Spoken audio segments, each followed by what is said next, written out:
Good morning, Vietnam! Robin Williams. If you are in Vietnam, maybe it is a good morning because if you're watching all the way overseas, we're going to review a new cereal that just hit the market and everyone's talking about it. So it is a good morning. It's a good morning for everyone around the world. And we're going to get to it.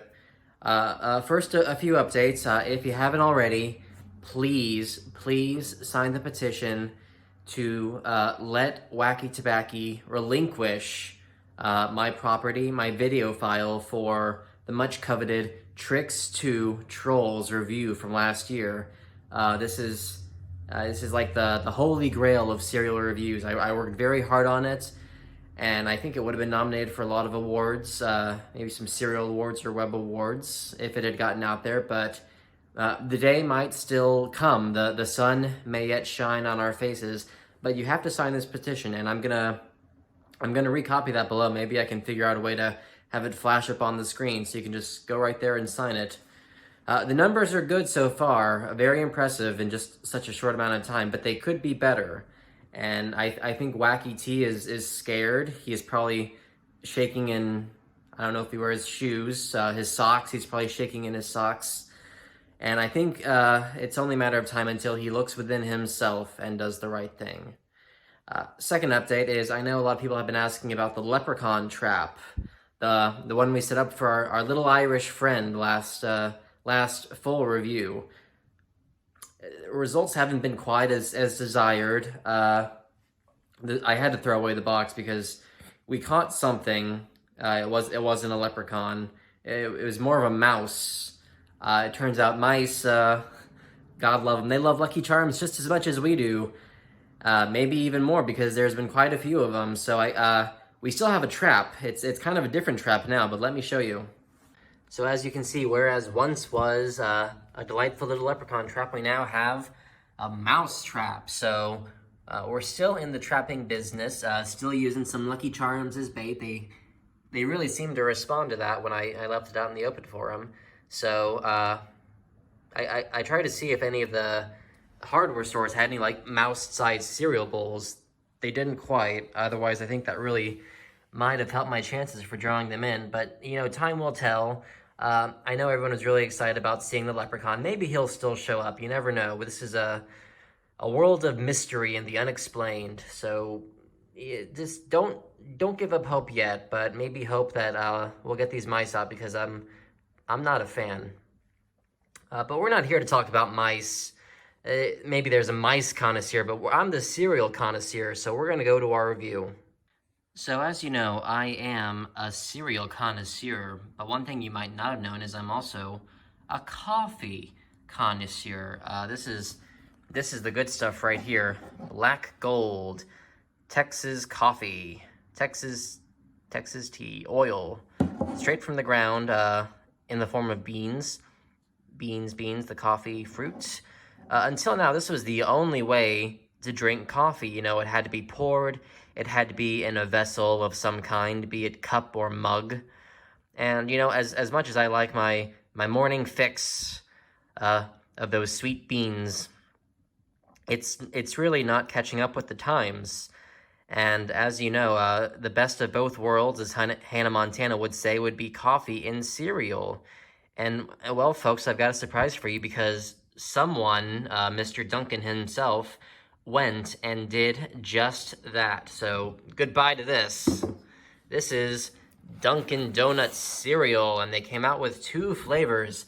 There's mocha latte and caramel machito. So, as you can see, this is incredible. Boy, wouldn't they just sell millions of these if Starbucks actually sold, you know, a bowl that was half coffee and half cereal. And, you know, maybe the folks in the coffee industry of big coffee are going to watch this and get that idea. So hopefully they credit me, even though it's already on the box here. But yes, this is Dunkin' Donuts. They made a coffee cereal, and as you can see, I think made with real Dunkin' coffee. So no more mugs, no more cups, no more reaching through a drive-through line on a busy morning. Everyone's irate. You can just make yourself a bowl of coffee cereal now. This is incredible. Of course, it's easy to get excited, but we have to stick to our 4 points. And of course, the first point is there a mascot? As you can see, they're going to fall a little bit in this one because there is no mascot. They're really honing in on the picture of the coffee, and it's nice to show pictures of chocolate and caramel. But I think it's another thing to have an actual mascot there. I mean, look at that. That's Dunkin. This is his cereal. They could have had Dunkin himself. Or for all my older viewers, there was this commercial in the 80s. There was these 2 old men. They're probably dead now. But they used to say, oh, it's time to make the donuts. And the other one would go, I already made the donuts. They were kind of the original odd couple of the commercial spectrum. But if they were alive, probably not, but they could have been on the front of this box. And maybe they'd even make a new commercial where it's like, it's time to make the coffee, the Dunkin' Donuts cereal, and one person could say, I already made the cereal. I took a class in marketing, so I guess I'm just kind of more in tune with what the buyers want. Let the buyer beware, so they say. So not the best points coming out the gate for the mascot, or lack thereof, but let's go to the back of the box. So things are already greatly improving for this point because, as you've seen in past videos, a lot of cereals like this, where it's the same kind, but, different varieties, they always put the same thing on the back of the box. When if you're like me, you're going to buy all the boxes, and, you want to be occupied, you want to play all the games, and, enjoy it as much as you can. So they actually did this here and have different things on the back of the box. So let's look at the Caramel Machito. A little bit of Dunkin' history. So this is a lesson in cereal. I'm always saying they go together, 2 and 2, history and cereal. Oh, I'm so excited. This is like the yellow brick road of cereal. Maybe Wizard of Oz is going to be Dunkin' himself at the end of this road. 1948, William Rosenberg opened up his first coffee and donut shop in Quincy, May, called Open Kettle. Well, they've come a long way, haven't they? 1950, Open Kettle was changed to Dunkin' Donuts. I think that was Dunkin' himself getting involved. 1955, first franchise agreement signed and executed in Worcester, MA, where they make that sweet, sweet Worcester sauce. How does this? 1970, first overseas Dunkin' restaurant opens in Japan. Boy, I'd love to go there someday. Munchkins. Oh, I'm a munchkin. The Munchkin Donut Hole treats become part of the Dunkin' menu, and there they are, the Munchkins themselves. Maybe a Munchkin could have been the mascot. Time to make the donuts. Look at this. Fred the Baker and Time to Make the Donuts. Advertising campaign begins. So Fred, if you're out there, if you're watching, give me a direct message. Maybe we'll work something out and make a new commercial for Dunkin's cereal if you're alive. 1997, following the great success of a variety of donuts, breakfast sandwiches were added to the menu. And you can tell this is in the past because they have a cup of coffee, whereas now it's all cereal. 2003, Dunkin' launches an espresso revolution with a new line of espressos, lattes, and cappuccinos.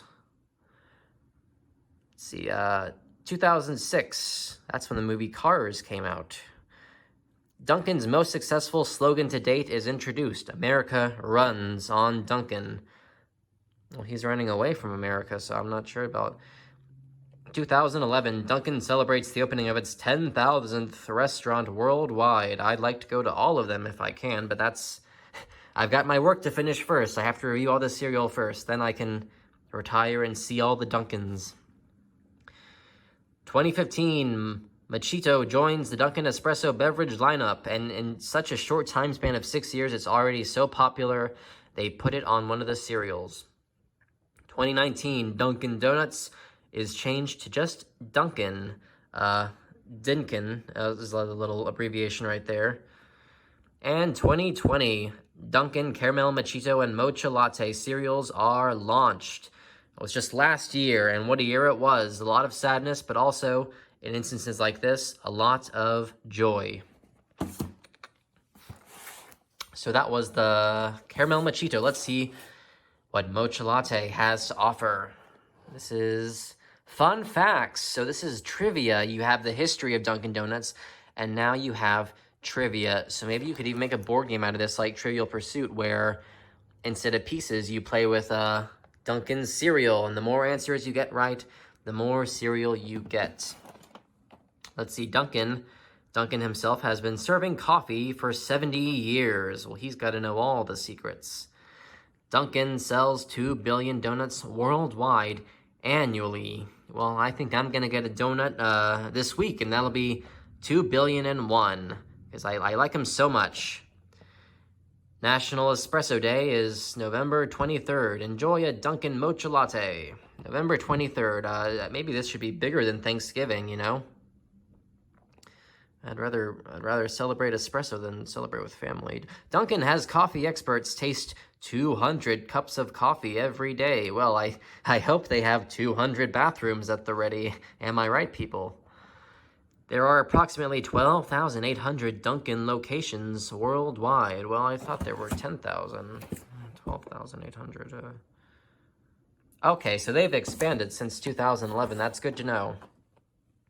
A lot of businesses have closed this last year, but Dunkin' is ahead of the curve, and they're not one of them.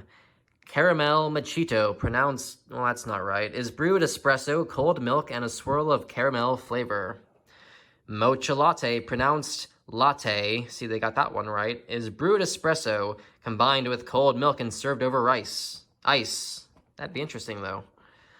The word espresso means forced out in Italian. Huh. Maybe they had to force some people out to make some coffee. Get out of here! I got to make the coffee. Abba da booba. So that's the back of the box. One of the best back of the boxes I've seen in a very long time.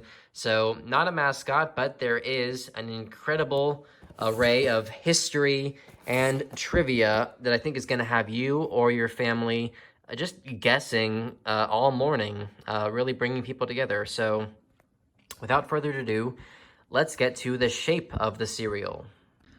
So now we are at the shape of the cereal, and you're probably wondering, wait, did he only open one box?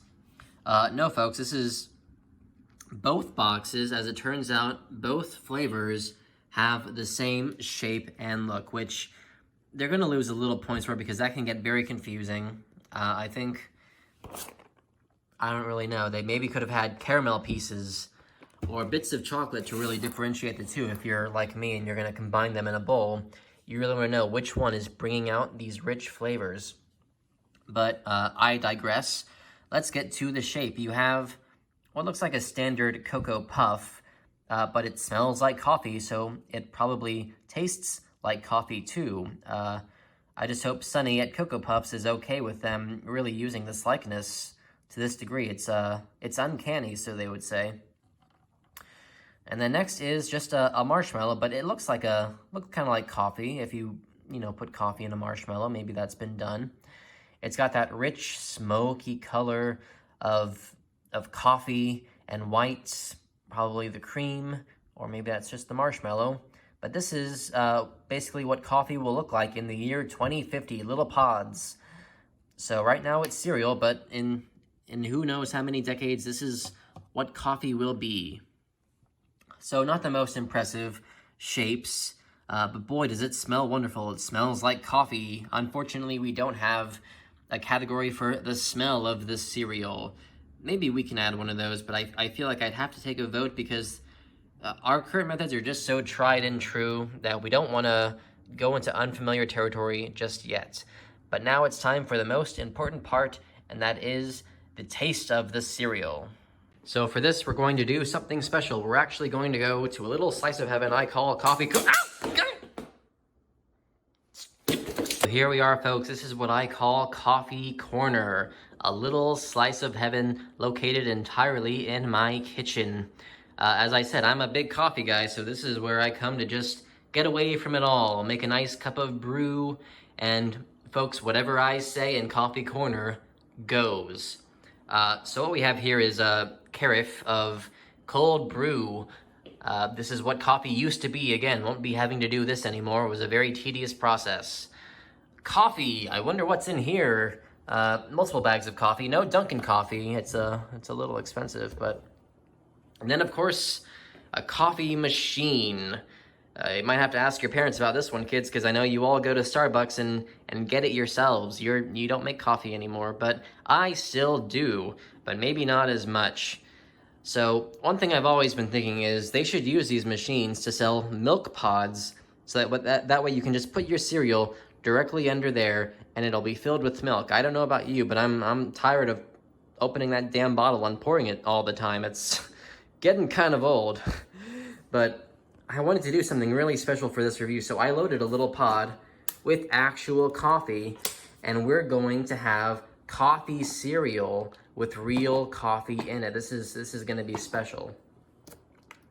Press a button. I think 8 ounces ought to do it. They don't have a cereal bowl option. Maybe after this they will. Again, I think the whole coffee industry is really going to evaluate itself once they see this. There's that bubbling crude. It's coming. Steam. That's always a sign that coffee is being made, because coffee is hot. And there it is. Black gold. The coffee smells are overwhelming. You have the smell of coffee cereal, and then the smell of coffee. And I've wanted to do this for a very long time. Just plop a bowl of cereal under the machine and just have it fill up for me. The modern conveniences of technology.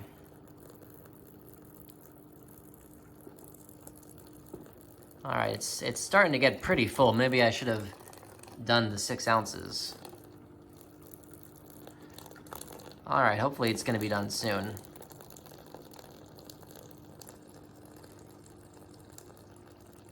It really had a lot in there.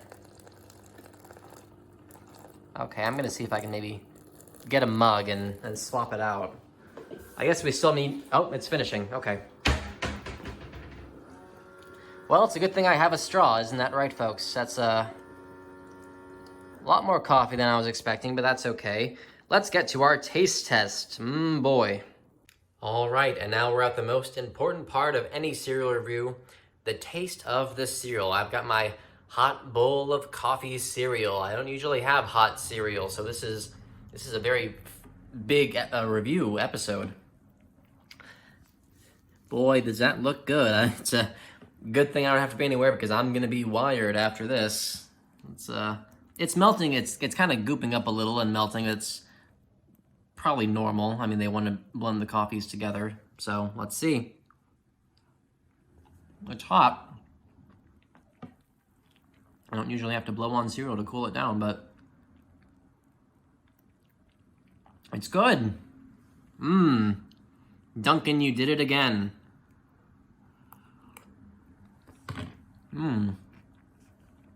I think maybe trying it with milk might be okay. I mean, I'll leave that to you. It's wonderful with coffee, but maybe I should have tried it with milk. Just to see what it's like. Who knows? But you can taste the coffee. I detect a little mocha. Some mocha beans in there from the mocha latte. And very strong hints of caramel from the caramel mojito. So this really is the ultimate coffee experience. And it's the wave of the future for coffee drinkers as we know it. This is going to be how everyone consumes coffee after this review gets out. You're welcome. So I'm going to finish the review there and finish this and probably run to the restroom right after. But thank you again for watching. Sign the petition. We are going to get Trolls 2, the cereal, reviewed. And who knows, the leprechaun might show up. So lots of exciting things happening in the Connoisseur world. So as always, keep watching, subscribe. Maybe, I don't have a Patreon, but if you want to send me money, you can. And keep eating cereal. That's all I gotta say. Take care.